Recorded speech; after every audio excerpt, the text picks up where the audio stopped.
Welcome back, everyone. Today, we're going deep, deep into William Gaddis's The Recognitions. The Recognitions. Buckle up. Yeah, we're talking excerpts, parts 2.1 through 2.10. It's 1950s New York, art, identity, the whole real versus fake thing. Right off the bat, Gaddis doesn't pull any punches. No, he does not. We meet Airy Monk, right? Struggling after an accident, finding comfort in, well, alcohol, and this idea of adopting a baby with his wife, Maud. You got to talk about Maud, obsessed with head shapes. Oh, yeah, convinced they reveal your whole character. It's almost funny, but I wonder if Gaddis is satirizing something bigger here.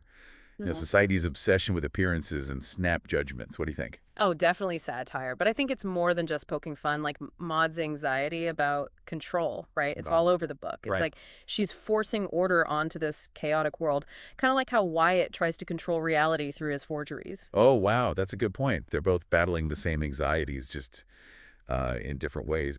Makes you wonder if we're all forging our realities a bit. Exactly. And then you've got Herschel, the writer, always drunk, singing about getting a tattoo. Yeah. It's like this need to mark himself, make himself real in a world where he feels lost, almost like a cry for help. Trying to carve out his space, prove he exists. That ties into the whole existentialism thing going on back then. Oh, absolutely. Herschel, he is existential angst personified. Yeah. Searching for meaning in a meaningless world. And the tattoo, well, that becomes the symbol. Okay, and then there's Otto, just back from Central America, with the sling, the mustache, immediately into Esme, the mysterious Esme. But there's something performative about him, don't you think?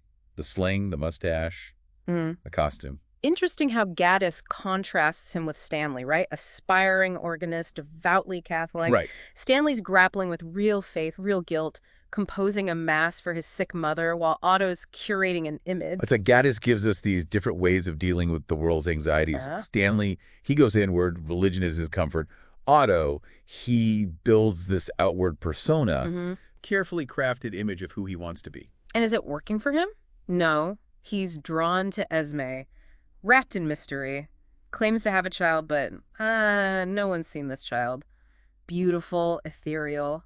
But the whispers of addiction? Right. Almost like she's the unattainable, a fantasy Otto chases? Yeah, and then there's Agnes Day, the socialite, the parties. Yeah. Another kind of fantasy, right? Wealth, status. People are drawn to that. But Agnes, she's not exactly happy. Gaddis mentions she sues a novelist who wrote about her, wants money because it's the only language she understands. Like she's trying to commodify her own life. Oh. But it just highlights the emptiness underneath. Trying to buy meaning, buy happiness, but it just slips away. And then you get to the art world. Gaddis really goes for it there. Basil Valentine, the connoisseur dealing in fakes, and Rectal Brown, the art dealer who, well, he exploits artists. They're the dark side of the market. Authenticity is nothing compared to profit. And then there's Wyatt, incredibly talented, trapped in Brown's web, churning out these forgeries of the masters. It's heartbreaking. It really is. So much talent, but he's used his skills just churning out fakes. What does that say about artistic integrity when everything's about money and image? That's the big question, isn't it?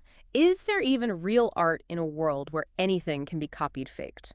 And how does that connect to how these characters struggle with their own identities? Are they all just forgeries themselves, projecting an image, trying to pass it off as real?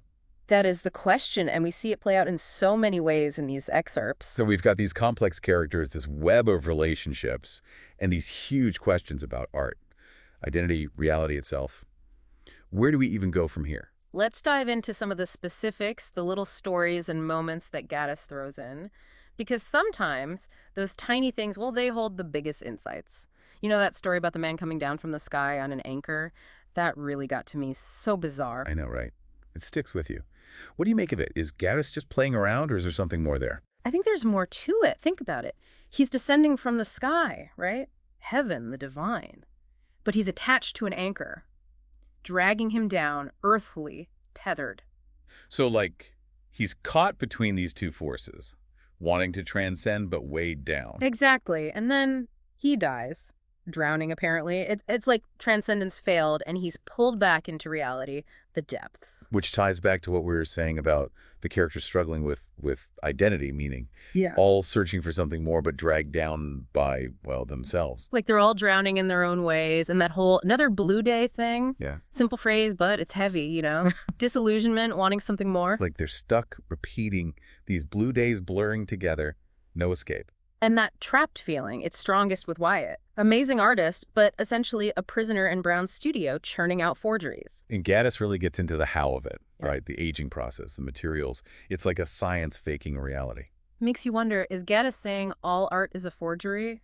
A constructed illusion? Blurring the lines? Interesting. And it connects to how the characters build their identities, right?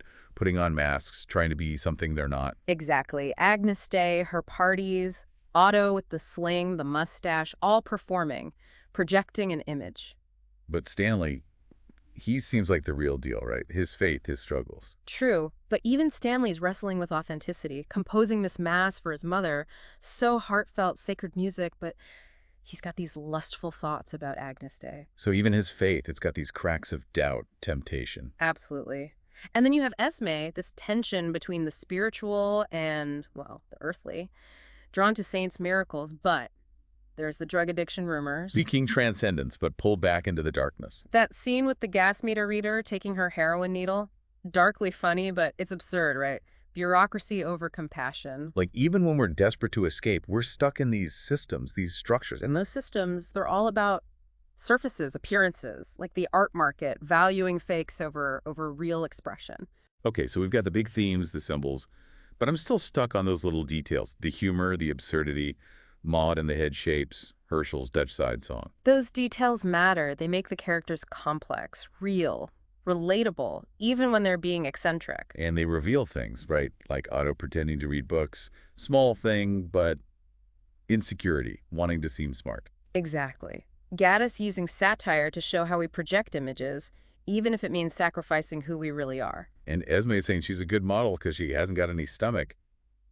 Strange, but it hints at that ethereal quality, detached from the physical. And it plays into that emptiness, disillusionment, like she's erasing herself. Which connects to her and the Lady Saint story of the lily scent, wanting something pure, transcendent, but surrounded by rot, corruption. That tension, ideal versus real, that's at the heart in the recognitions. Gaddis keeps putting that gap in front of us, our aspirations versus our limits. And he's so witty, so smart about it. The language, it's sharp, evocative, dense, yeah, challenging, but worth it. Oh, absolutely. He's a master of language, creating this layered world, experimenting, pushing the boundaries of what a novel can be. And that's why The Recognitions is so rewarding. It demands something from you. Attention, intellect, the emotion. It's not passive, it's a conversation. Exactly. And it keeps going even after you finish the book. Questions, doubts, wonder, it lingers. Okay, we've covered a lot. Yeah. What's the one big takeaway you want listeners to walk away with?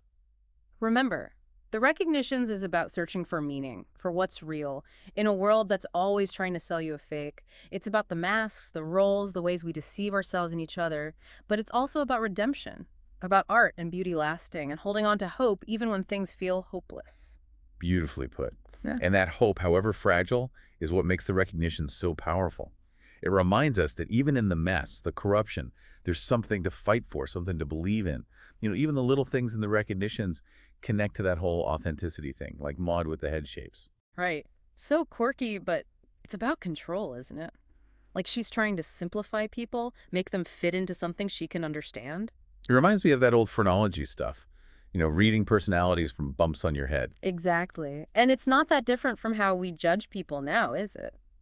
Appearance, social media, these curated versions of themselves. Like we're all trying to read each other looking for the secret truth. But Gaddis is saying, the truth, it's messy, it's not that simple. Yeah, and that messiness, it's in the relationships too. Always changing, miscommunication everywhere. Think about Agnes Day suing that novelist. Uh-huh. On the surface, it's a socialite protecting her image. But there's got to be more to it. Oh, yeah. It's that fear of losing control of your own story. In a world full of stories, we don't want to be in someone else's, you know? Especially Agnes. Her whole life is this carefully built persona. Having it exposed, reinterpreted, that's threatening. And it makes you think about art itself, right? Can an artist just use real people? Where's the line between showing something and exploiting it? Gaddis doesn't give easy answers. He just puts it out there, all the complications, and lets the reader figure it out. That's what makes him so good, so thought-provoking. He doesn't shy away from the uncomfortable stuff, the messy parts of being human. And in that mess, there's beauty too, right? Mm. Like Esme in that story, the Lady Saint leaving the lily scent.